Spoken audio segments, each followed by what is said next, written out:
This is the brand new F4U Corsair in 1:48 scale from Magic Factory. In this video I'm going to build the Night Fighter option of this duo combo set in the out-of-the-box style. This video comes to you in cooperation with PCBWay, Magic Factory and MRP Paints. As usually, all starts in the cockpit, where we get sizable amount of parts to work with. From what I could find as reference images, it appears that Magic Factory have represented the cockpit structure quite faithfully. Initial impressions are that the plastic is medium soft and for now pretty enjoyable to work with. The sprue gates are placed conveniently away from important details on most parts. One major exception I can point out is the gun sight, which has the gate attached directly over the glass portion. But there is a part inclined to clean up anyways, so this might be the thinking behind the placement decision.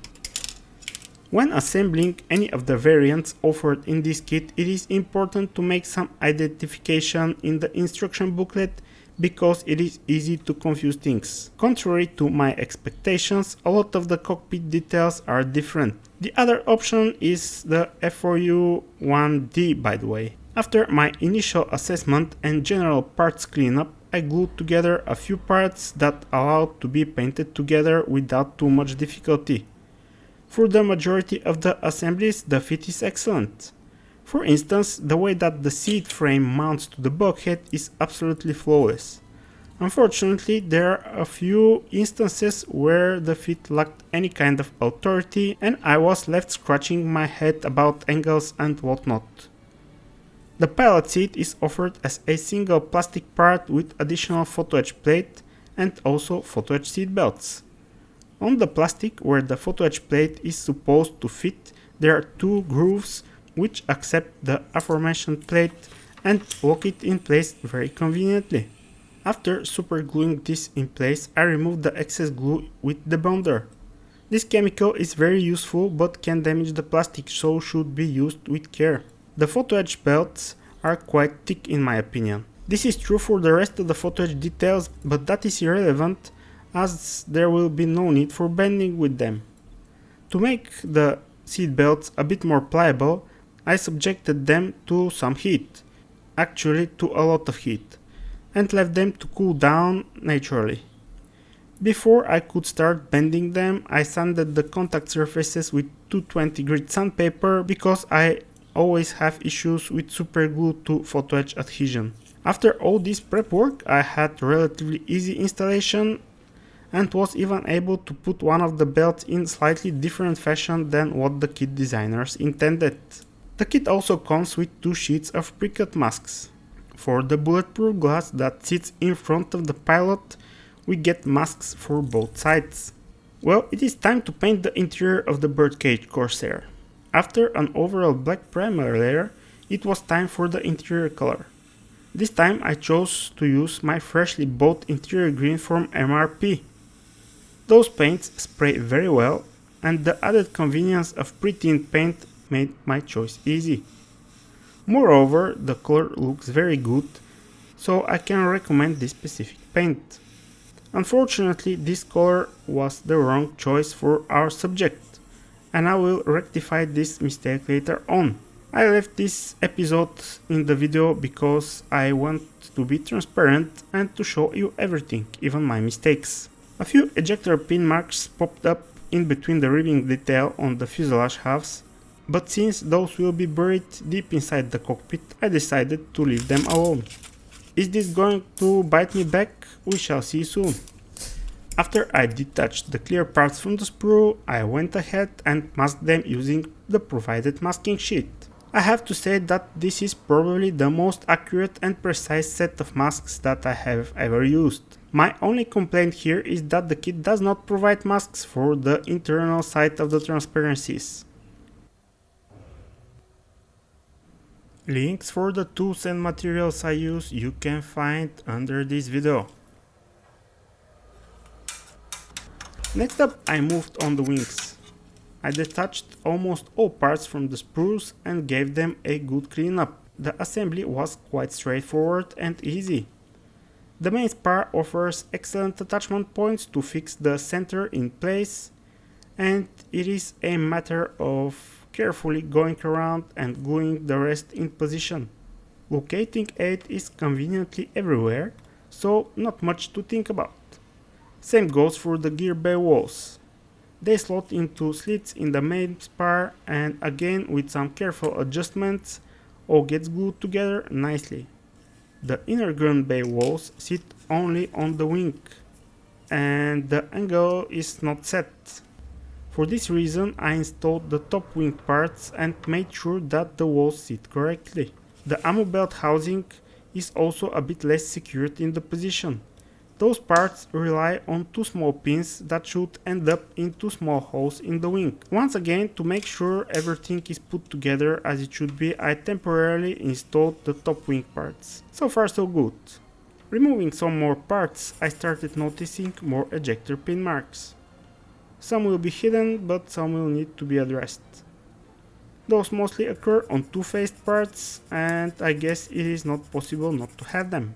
One of the things I changed so far is the belly window, which is supposed to be painted over apparently. So I removed the masking and decided to install the braces and do the painting of this assembly at once. Also, I assembled the tail hook, which is very fiddly and delicate two-piece construction, not really pleasant to clean up from the molding imperfections.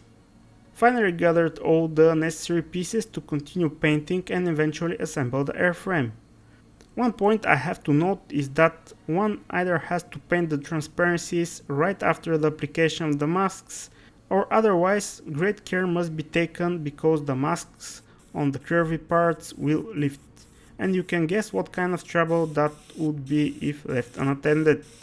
Also, you may notice that the cockpit is in black primer once again. Well, this is the product of me finding the right information a bit too late. So apparently the interior color should be the dark green, and not the interior green as the instruction suggests, and what later F4U-1Ds sported. What I did was to mix some bronze green, black in the form of Mr. Surfacer black primer, and some RLM 70 black green. The last was added in order to retain the green in the mixture, because the mix of the first two colors produced much more bluish color than I wanted. With that, I hope I am a bit closer to reality. Following the original recipe, I mixed yellow zinc chromate with red and got what looks like a salmon pink primer color. That I applied in the gun base, the tail wheel well, and in the interior of the fuselage. This primer was used as a secondary coat over the yellow zinc chromate primer, so that the inspectors could verify that there are two layers of primer applied. Have to say that the combination of dull dark green and salmon pink looks dreadful. Now time for subtle highlights. Using neutral grey oil paint together with the dry brushing technique, I applied the highlights over the raised details and some of the flat areas. Unlike traditional dry brushing, the oil paint does not create a lot of contrast. The oil paint simply does not leave a layer of paint over the base color, but rather a thin filter film. This also allows me to use the same oil paint color over two radically different colors. I left this to cure over the weekend in hope that after I apply the varnish, the oil paint is not going to disappear. And to my surprise, the clear coat application went pretty much perfect. Almost none of the highlight strength was lost, so let's proceed forward. Before I can paint the main gear bay, I need to prepare the bay doors. The big doors are molded cleanly and the sprue gates are located only on the lip, which makes them a lot easier to clean up. Unlike the main gear bay doors, the ones that attach on the gear legs and those for the tail wheel well need some sanding before any paint could land on them. Allegedly, when the camo scheme was converted to the tricolor setup, the main gear bays were painted in the same insignia white color as the belly. On pictures it is visible that the tail wheel well is in salmon primer, which might be due to the tight space making it difficult for painting. To paint the aforementioned areas I used light gold grey of all things.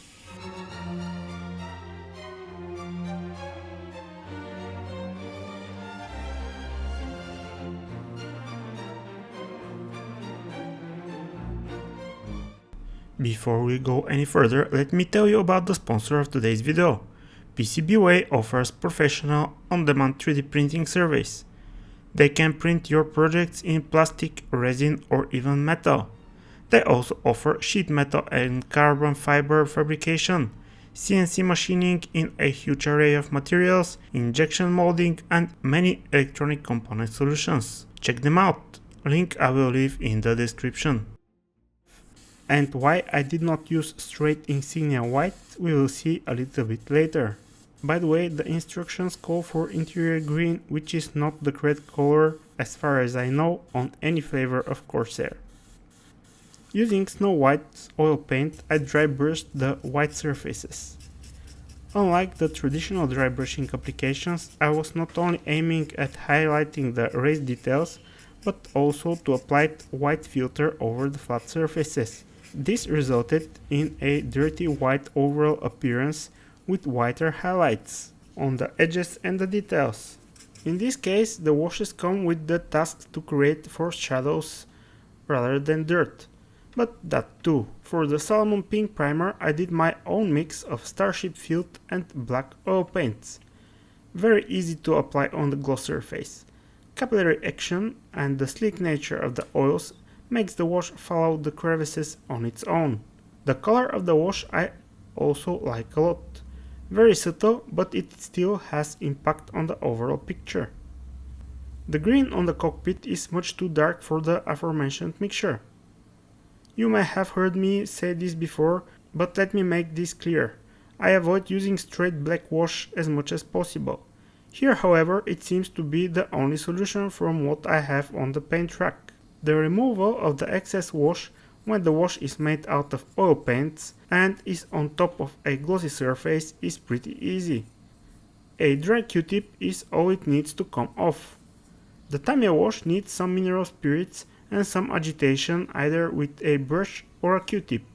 In all cases, I really don't like using Q-tips because I find stray fibers all over details after I am done. The guns and their ammo belts are a nice detail to have in any kit. Here they are rendered reasonably well and should provide a nice visual candy once the model is assembled. Due to the presence of a radar, on the right wing one of the guns was removed to retain the balance of the aircraft. It is commendable that the instructions mention this fact when following the Night Fighter route. There are a few things that should be mentioned. On the middle gun, the sprue gate is attached on top of the connection point, so one must be careful not to clip it away together with the sprue gate. Also, on the guns that are closest to the fuselage, there are a couple of ejector pin marks. Subsequent weathering might make them more visible, so I took the time to remove them. Despite that there is a peg and a corresponding opening for each gun, the fit lacks authority. To overcome this issue, I held each gun in the gun bay using the ammo belt as a jig. This way I was able to glue each shoot to its gun in a more precise manner. Painting the ammo belt was a bit of a chore. First I masked off the projectile and the clip areas. Then I applied burnt iron from MRP, spraying it over the tape and never against it to avoid paint seeping under it. I applied that color also on the small windows in the ammo chutes. With the burnt iron done, I had to wait a couple of hours and I masked off the cartridge and clip areas to spray MRP copper over the projectiles. When the copper had enough time to cure, I ground down a soft graphite pencil on a piece of 600 grit sandpaper, effectively creating a pigment powder. Using a silicone brush, I rubbed that onto the black primer of the guns and the ammo belt clips. After a few days of drying, followed by a gloss varnish, the main gear base and their doors and the tail gear base doors got their fair share of darkened Starship Field wash. After the oil paint turned matte, in essence dry, I removed the excess with Q-tips on the flatter areas and with a paintbrush and mineral spirit on the more complex surfaces. Other than that, I did some masking to facilitate the beginning of the detail painting. After that masking effort and some airbrushing work, I have all the control surfaces in the delightful LP65 rubber black. As you very well know, that's only the beginning of the journey for those guys, but I really like the color. Additionally, I sprayed the rubber black over the seat belts. This gives nice surface and color to paint over, as well as nice soft shadows along the belts. Mistakes are costly though. Fortunately, I got it right this time. I decided that the cockpit needs some more flair, so I added a small amount of Tamiya XF57 buff to the base color and applied that mixture in between the ribs, on some flat surfaces and on the spaces around the seat belts. Detail painting time. Now I'm going to try and take advantage of that rubber black base layer on the seat belts. To start, I used snow white oil paint and did something resembling zenithal lighting. Obviously, that would have been rather difficult to do with an airbrush only on the seat belts. To add the color, I used olive drop light base acrylic paint tint to a glaze consistency. Several layers later, I achieved a good coverage. The oil paint highlights were there but not nearly as visible as I wanted them to be. To give the highlights a bit more punch, I made a 50-50 mixture of the base color and dry light mud color. Using the faint remnants of the oil paint highlights as a guide, I applied the acrylic highlights and voila! For the pilot control surfaces, I chose to start with medium gray acrylic paint on some details, just to pick them out from the rest without being too striking. Then I did some dry brushing with snow white oil paint over all the details. To finish the coloring part, I added a few touches of red here and there. When I applied the gloss varnish, I expect it to melt some of the oil paint and make it less harsh looking. Having the gloss coat on and cured, I applied Tamiya black panel line accent color around the instrument bezels on the instrument panel and around the knobs and buttons on the side control consoles. After the wash was dry, I removed the excess using pointy Q-tip, fine brush and some mineral spirits. The goal was to leave some of the wash around the details and mostly remove it from everywhere else. With that done, I mixed some rapid thinner with Tamiya's lacquer-based flat varnish. This gave me an absolutely delightful surface. The only downside of this varnish is the slightly milky appearance, but that's an issue with many matte varnishes. The cockpit also looks so much better when it is not glossy.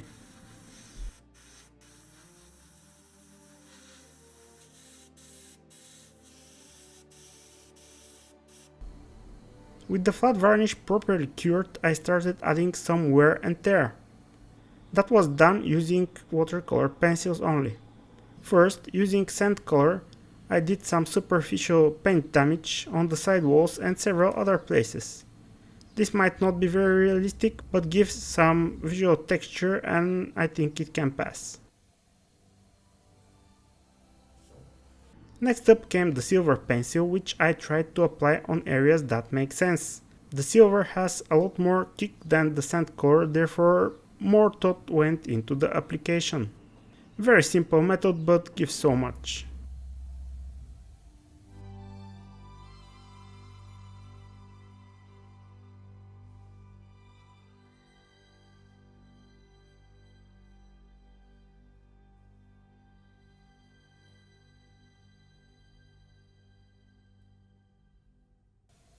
To create the instrument glass look, this time I decided to use clear UV resin, one I have for the 3D printer. I carefully put drops of resin in each instrument face and then more carefully transferred that into the curing station.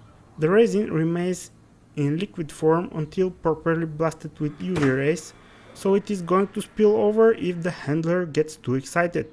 After the cure, the resin is hard and very transparent. In the reference materials I shared earlier, I found out that the front armored glass, sitting on top of the instrument panel shroud, was removed for better visibility. As it appears, the Magic Factory designers did not know that. All was going to be fine if I didn't know either, but now I know.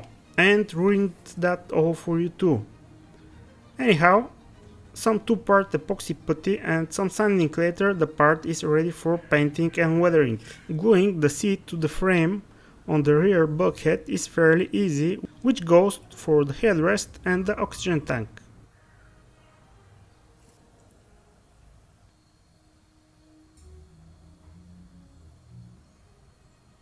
The footrests under the pedals do not though. There is play in the joints, and that means that the correct angle does not come on itself. Fortunately, in the instructions we have side profiles of the cockpit that shows how things should go in relation to each other. The 2-parts instrument panel fits in its place okay. The joints do not have much authority, but overall it's not bad. Just keep an eye on the details while the glue is curing so they don't go somewhere else. I started with installing the gun sight in a shallow slot under the shroud. The slot does not grab the gun sight tightly, so I had to make sure it is centered in the shroud opening. The joint that mates the shroud on top of the instrument panel is excellent. The shroud fits snugly and no play is allowed. The front and rear bulkheads are connected with the side consoles. Here, the fit can be described as loose on both ends. Also, the control stick plays part having to go into an opening on each side, and it is not restrained from rotating. This promised to be a very flimsy construction, so I devised and executed the following plan. Using the Mr. Cement Deluxe, which is the slow drying cement, I covered all mating surfaces. Then I assembled the cockpit so that it is kind of aligned properly. The control stick I cemented to stay upright with the fastest Mr. Cement. After about 5 minutes the slow cement was already touch dry, but the part still moved about. To ensure I have perfect alignment and fit, I installed the cockpit in its proper location inside the fuselage and taped that all together. Essentially, the fuselage turned into a jig. The good thing is that the fit between the cockpit and the fuselage is excellent, which allowed this approach. Looking at it, I cannot see any fault in the design of the cockpit. It is just the nature of the beast. If we want an accurate representation, sometimes it's going to be more than shake and bake. Before I can start closing the fuselage, I need to get the tail gear leg done. So I figured it is better to do all gear legs at once. All parts need mold lines and several ejector pins removed. To be fair, this can be expected from gear legs. On each side of each main gear leg there is a mechanism that is pretty fragile and is somewhat difficult to remove from the sprue in a result. I managed to get 3 out of 4 pieces not broken, which is not bad. Initially it looks like a overly complicated assembly, but it was quite easy in practice. There is a definite spot for each part, and with some finesse the main gear legs are done. On the tail gear leg I decided to glue the wheel holder because it will not be funny to paint it when the gear leg is in the wheel well. After the assembly was done, I first applied some black primer and then medium sea grey paint. That I sprayed almost exclusively from the bottom in order to get gradient from the light grey to almost black where the gear legs face the wheel wells. After the paint was dry, I dry brushed highlights using white oil paint. After a weekend worth of curing time, the oil paint highlights are now cured and firmly attached to the surface. The next weathering step was to apply dark grey panel line accent color from Tamiya. After the excess was removed, I did some chipping with dark grey watercolor pencil. With that done, I think the gear legs are ready.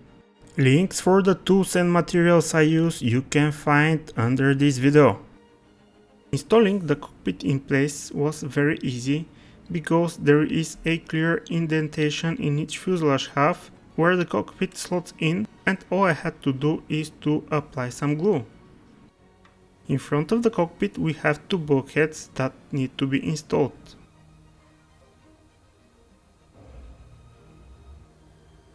for the tail wheel leg to be mounted in the fuselage, first it has to be glued to a bulkhead, and it is relatively easy to mate the two parts. While the glue is still somewhat soft, I attached this assembly to the fuselage. Putting the two fuselage sides together is not as straightforward as on many other kits. First in must go the pin and the cockpit. Having so many bulkheads to align with the slots on the other fuselage half is too much to ask. So in my experience it is best to do this while the cement holding the bulkheads to the other fuselage side is still curing, giving the ability to slightly push the bulkheads in their respective slots. One must also be careful about the alignment of the tail halves. Well, now at least we have something resembling a Corsair fuselage. The design of this kit is such that avoids most of the seams running along the joint between the two fuselage halves. The only such seam remains around the tail and on the section immediately after the cockpit. All other mating surfaces are positioned on the natural panel lines of the aircraft. With this approach, it becomes even more important to do dry fit tests and adjust things if necessary. The only place where I had to do any extra work was on the panel over the front bulkhead. There, the opening was a little bit too tight for the panel to fit in. To remedy that, I cut away a few corners from the inner side of the panel, which is invisible. This reduced the diagonal of the panel and I was able to slot it in without much effort. And there were no gaps inside. All over the joints I tried to check for steps between the panels with my fingers. All in all, I'm pretty happy with the way the kit is engineered and the execution is mostly spot on. Also, check out the way the sliding portion of the canopy sits in the closed position, just clicks in place. It has to be gently pried open to be removed, but now I don't need to mask the cockpit opening. So far I have done several dry fit tests on the wings assembled, but now they are properly in, forever. I have to say that the fit is properly sublime. The parts stay together without any glue, which is very handy because when I applied the slow setting cement on the joints inside the wings and joined the wings together, I had plenty of time to walk the Mr. Cement SP around the perimeter. I did that in small sections, and since I did not have to worry about other sections of the joint coming undone, it was such a stress-free experience. The oil cooler intakes come as separate pieces and by the manual are supposed to be glued on the bottom section of the wings before the top section gets glued. I, however, decided to put them in afterwards in order to give myself every possible chance to avoid misalignment. The work on the wings continues with two small pieces in the front of the wing root.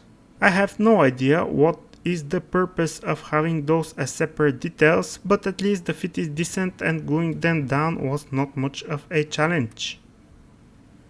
Either to make room for different versions or to provide clean edge, or both, the wingtips come as separate parts.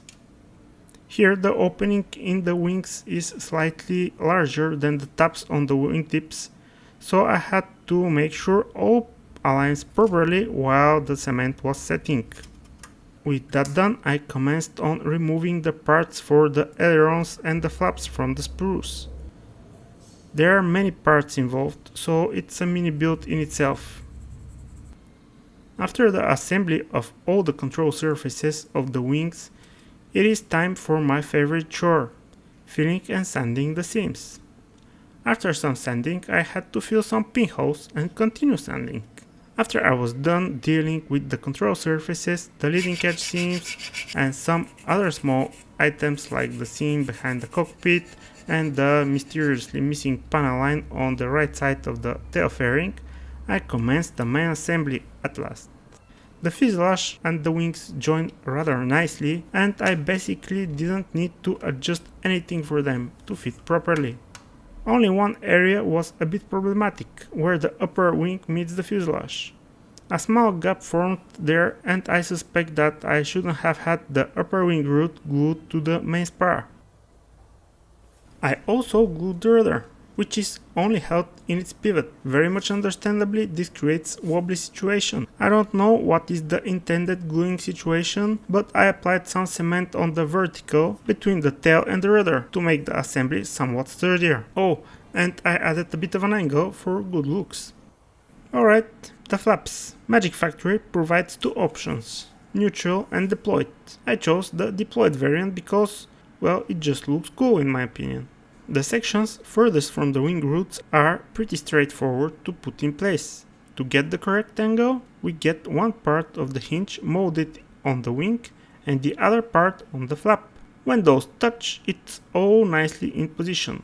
The inner section starts as 3 pieces for each wing.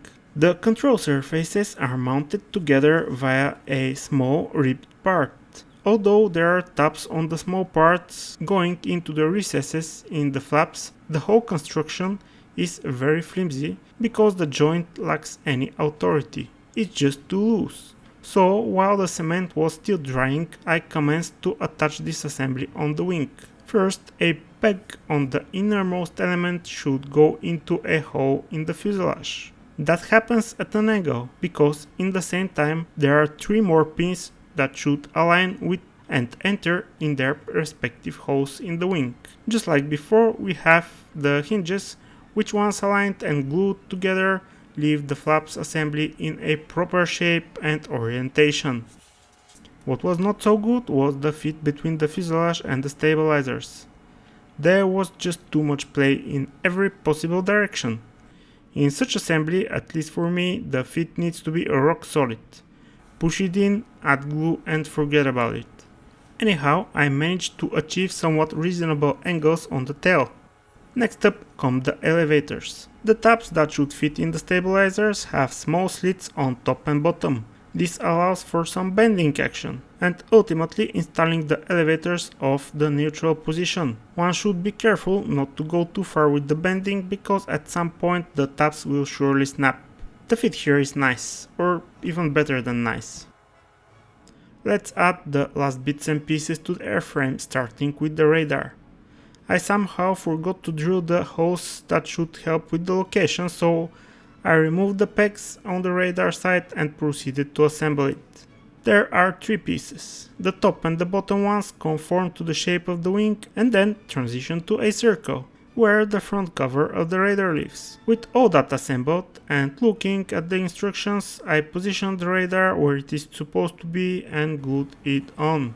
Fortunately, it all looks okay.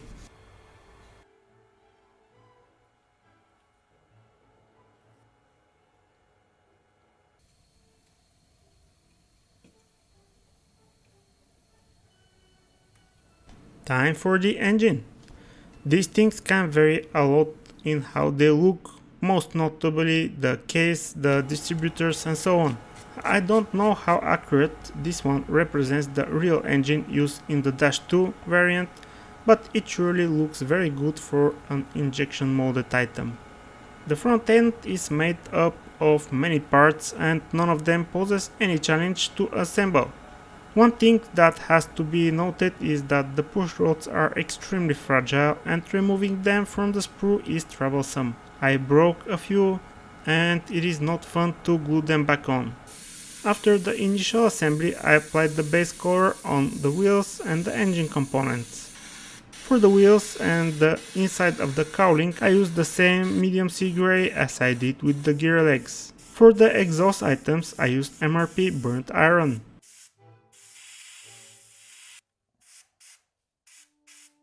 The dome of the propeller hub I painted in Alclad chrome and the engine with dark aluminum from AK. As usual, the transfer case and the ignition ring received the XF82 Ocean Grey from Tamiya. To continue with the painting of the engine details, first I needed to do some masking.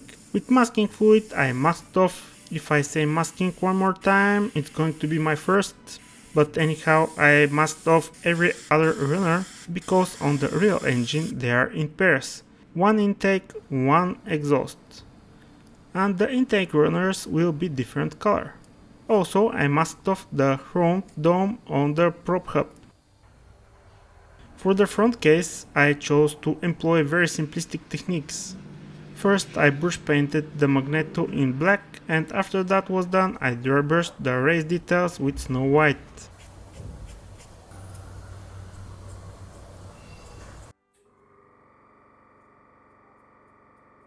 The same paint I used to highlight the details of the wheels and inside of the engine cowling.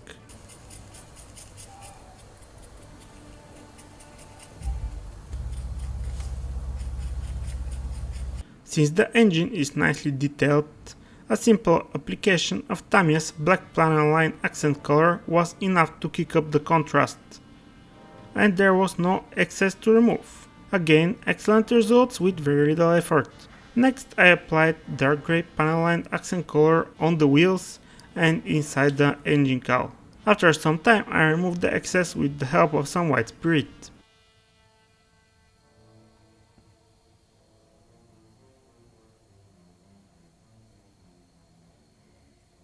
The assembly of the engine was smooth sailing. Everything fits together nicely. The orientation is nicely fixed by design and the finished detail looks pretty reasonable for out-of-the-box item. For sure, some wires would have added a certain degree of realism, but that's not the point of this build. The only thing that needs to be noted is that the shaft that will attach to the propeller hub is a separate piece, should not be glued and should not be forgotten.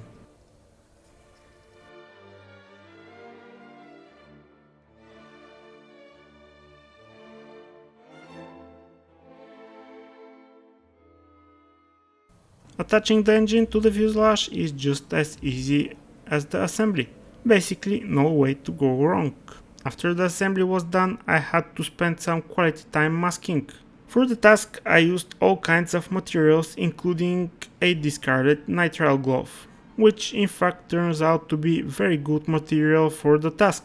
I guess I'm saving those torn gloves from now on. Before I could start priming, I had to deal with some lights. The ones on each wingtip are a bit messed up in the instructions and should go the other way around in my opinion.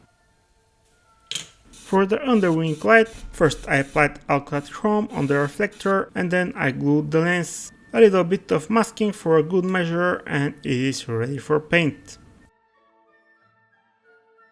First thing first, a solid layer of Mr. Surfacer 1500 grey primer on the airframe and the bay doors. After that was dry, I carefully inspected the model and was pleasantly surprised not to find any issues. It would appear that I have done good enough of a job with the seams before the primer went down.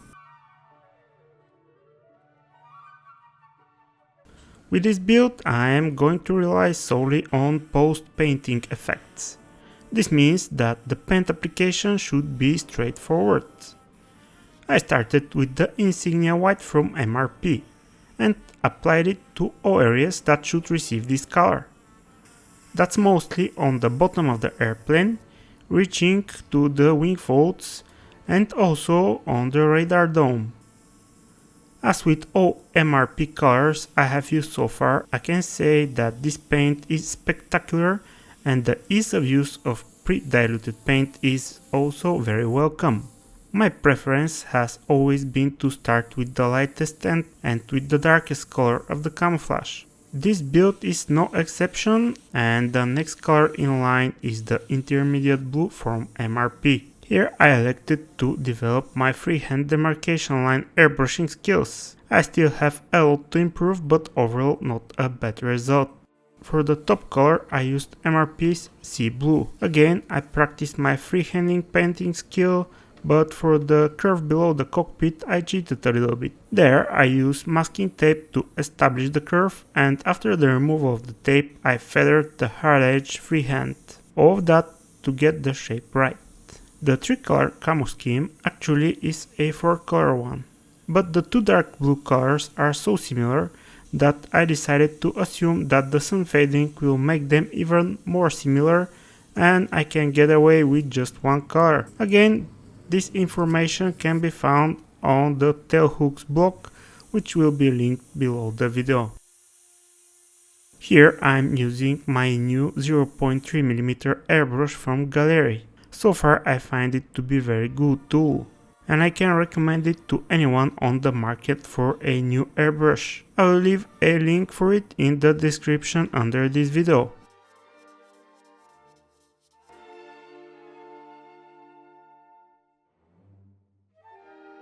Before we continue with the build, allow me to invite you in my Patreon community.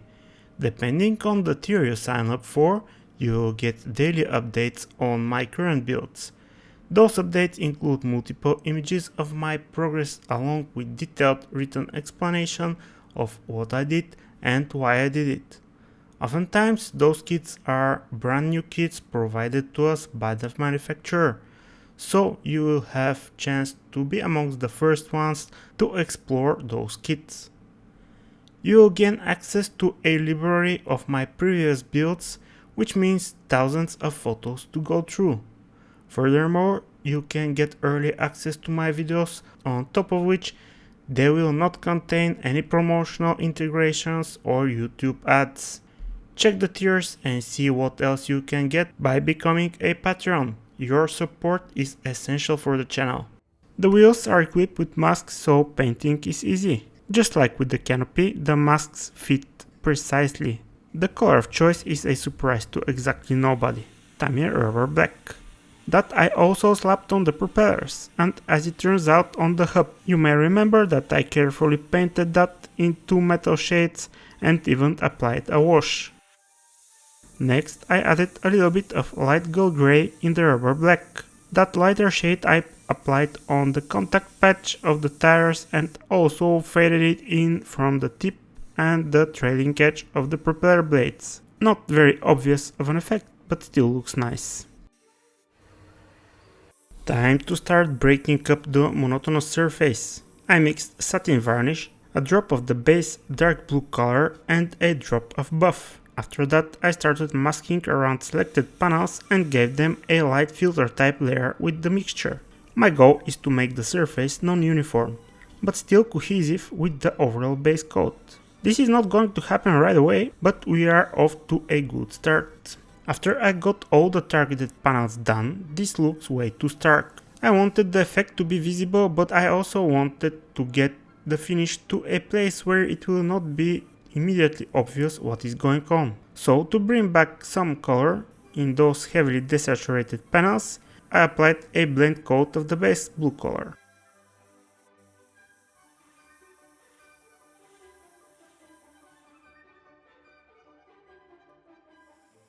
For the next batch of panels I used a mixture of the base color and bronze green, and then base color plus red brown.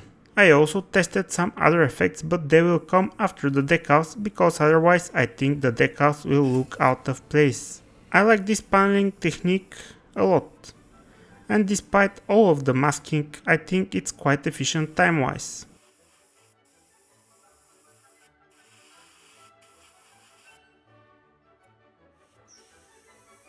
Next comes the paneling on the intermediate blue. Here I used the same secondary colors as on the dark blue, but in smaller quantities, because the intermediate blue is easier to tint. Most of the work was on the underside of the wings, but some was done on the sides of the fuselage and on the rudder. For the white portion of the belly I did not do much paneling work. To be fair, the result is not adequate. Next time, instead of tinting with colors, I will go grayscale. In any case, this will be the dirtiest part of the airplane, so it doesn't really matter. With the paneling done, I applied an overall gloss coat, and this will have a full weekend to cure to obtain its fullest toughness in order to cope with the decaling chemicals and the washes. Slowly chipping away from the decal sheet. Here are a few noteworthy thoughts in my head, so before I forget, it is always a treat to work with cartograph decals. The inclusion of those in any kit box elevates it to another level. The open ammo bay doors pose a challenge with the left-hand wing insignia. Fortunately, the bay doors sit almost flush when closed, and I was able to place the decal over them. Once the decal softening solution was finished doing what it does, I carefully cut out the decal around the doors and remove them. This adds quite a bit of complexity in my opinion, which is welcome. There are a lot of service stencils, all on white background. I cannot recall seeing that on other models, but I will assume it has to do with the night fighter role of this aircraft. I am not super excited about the decal walkways, but out of the box, we'll have to let it go.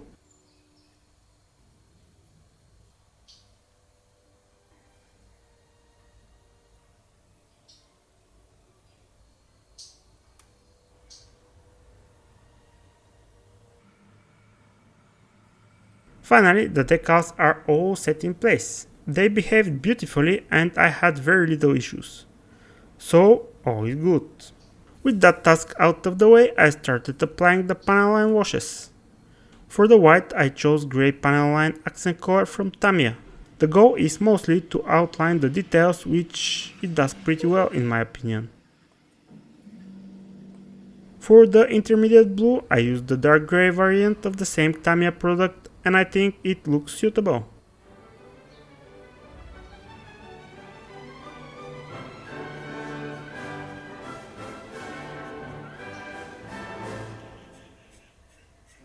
For the dark blue, I'm not sure what to use yet. I know that the dark grey will not work and I don't want to use straight black. So I think my mix of Starship Field and black oil paint will work really well as a wash on the dark blue camo. Not overly dark, but still makes the panel lines stand out a bit. Also, removing the excess oil wash with dry Q-tip does not remove the excess entirely, leaving behind a trace of some dusty, grimy goodness. I like the result a lot. Non-intrusive, but still evident.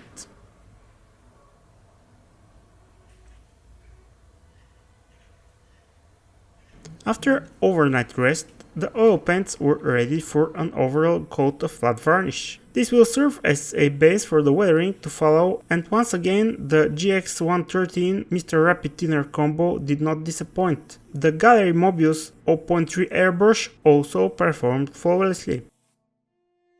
The watercolor pencils will be the weapon of choice for the majority of the weathering this time. I have no evidence for the amount of paint distress I am putting on this aircraft, so it is mostly under the artistic license. I used a lot of colors, but mainly it was green pencil which was applied in order to simulate some exposed primer. On its own, the color did not really cut the mustard. After I applied silver on top of it though, it all started to make more sense. For that weathering style I made a dedicated tutorial, link for which you can find in the description. The top side, as far as pencils are concerned, is done. Along with the paint distress I added some dust accumulations and streaking. I might have gotten slightly overboard with the weathering on this one, but since this is a subjective matter and the fact that I tested a technique I haven't used before, I will take it.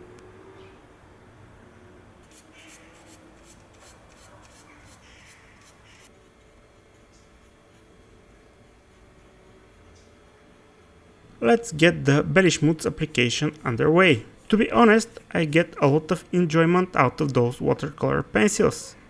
Stacking layers, stacking colors, blending, streaking, stippling, all with one product. Does not get simpler than that, I guess.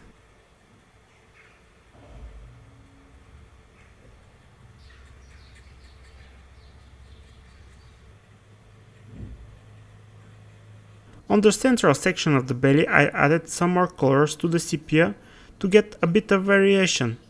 Behind the main spar I added some dark olive green in search for a color better representing grime coming out of an engine and maybe some raw fuel.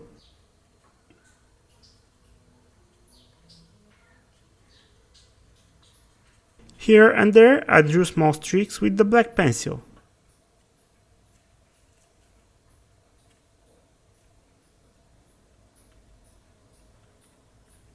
On the foldable portion of the wings I added some dusting, for which I used sand color.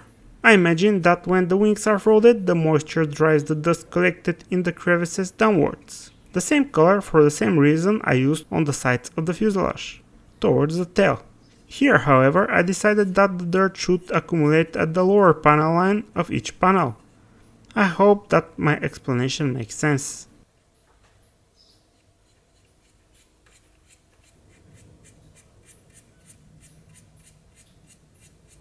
In order to continue with the belly weathering, I had to install the landing gear. This step is actually pretty easy because the pegs of the gear leg fit snugly into their corresponding holes. Then I glued in the two panels on each bay that complete the gear leg surrounds. Obviously those have quite stark difference in their appearance compared to everything around them. This will be the case for the gear bay doors too. I think that I can do a better job weathering those if they are glued in place. But first I decided to do the exhaust and heat stains because the bay doors can obstruct the airbrush access. So for that I mixed Tamiya smoke with some flat varnish and applied that for the exhaust stains. Behind the heat exchanger vents, behind the cowl flaps and also behind the gun barrel ports. The exhaust stacks got some soot by their tips as well. All of this ties every previous weathering measure together, and I think all I need to do is to take care of the bay doors. The installation of the gear bay doors went reasonably smooth.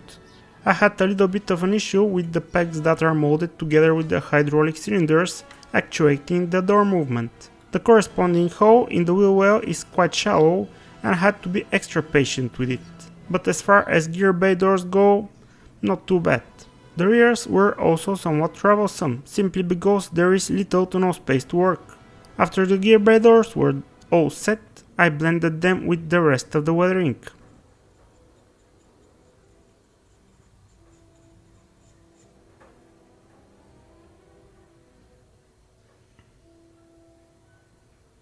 Using the black watercolor pencil, I did some speckling near the exhaust stacks to simulate the oil that those engines spit out. I installed the exhaust stacks in place. To fit them, I had to cut small portions of their pegs. Otherwise, the whole stack cannot get into position. Or at least, I did not want to force things. To increase the oily appearance in this area, I applied black wash in a few spots. After I removed the masks, I decided to do some weathering on the transparencies. Have never done that, so it's maybe missed opportunity for some extra realism. The fact that the pencil weathering is totally harmless also was a factor in my decision.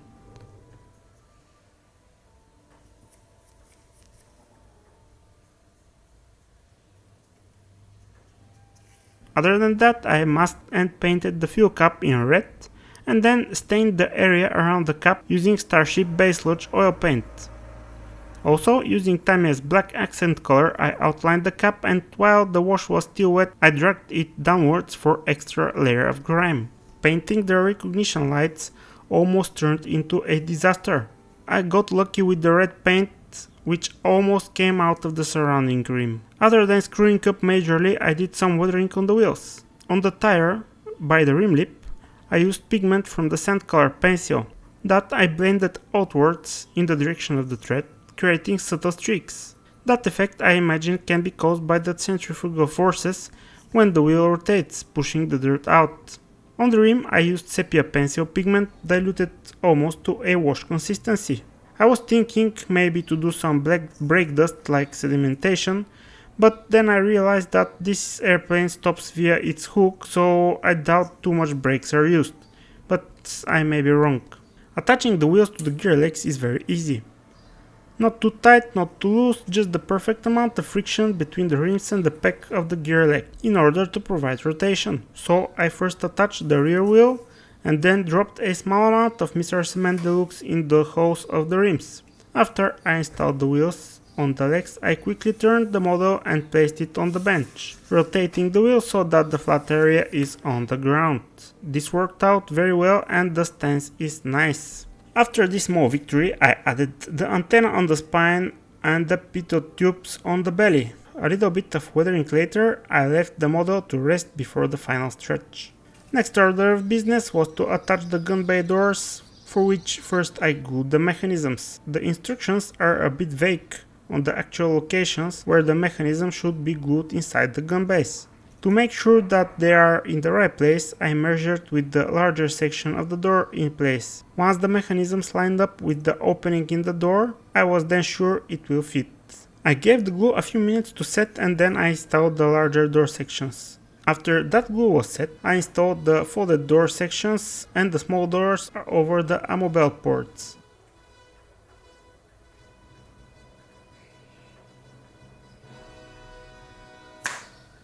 With that done, it was time to assemble the propeller. The hub is split into two parts, on one of which we have square indentations for each blade. On each blade we have square key that corresponds to the indentation.